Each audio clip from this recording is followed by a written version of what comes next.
Hello and welcome to a December small holding update, and whilst we recover from the recent festivities and were sat in our kitchen in the doom and gloom of the grey day outside, we thought let's try and make some mead. So what we've done is we've taken all of the cappings from our previous 2 years honey extraction and put them into this big casserole bowl and added cold water until we've covered it. Can I just have the spoon?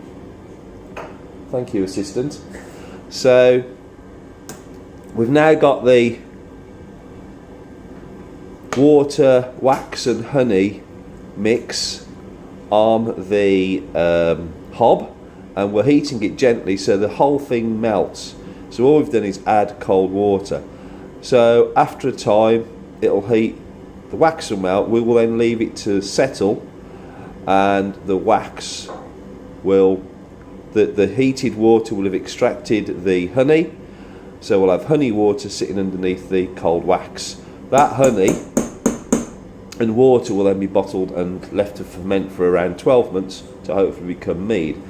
Trouble is we don't know how much honey is left in the cells here, so we don't actually know how honey tasting the mead will be.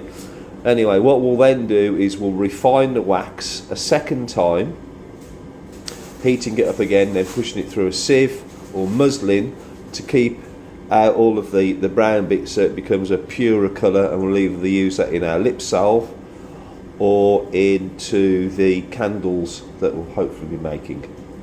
One other thing I just wanted to show you is we've been enjoying our parsnips that we grew this year in the pots, similar to the parsnips that similar to how we've grown the carrots. And yes, there is a bit of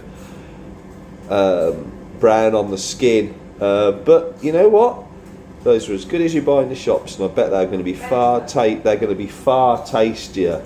So I think we've done pretty well, and we've been harvesting through the last 6 to 7 weeks, and even though they were squashed up in these pots, you know, they've really delivered, and I think we'll be doing that next year.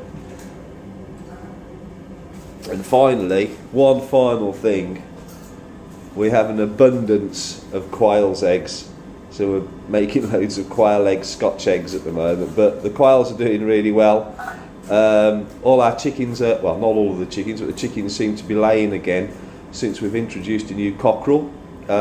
We were told that not having a cockerel would actually impact on the chickens laying, and it seems to be true. So having the cockerel has improved the laying over the recent weeks. And that's it. See you in the new year.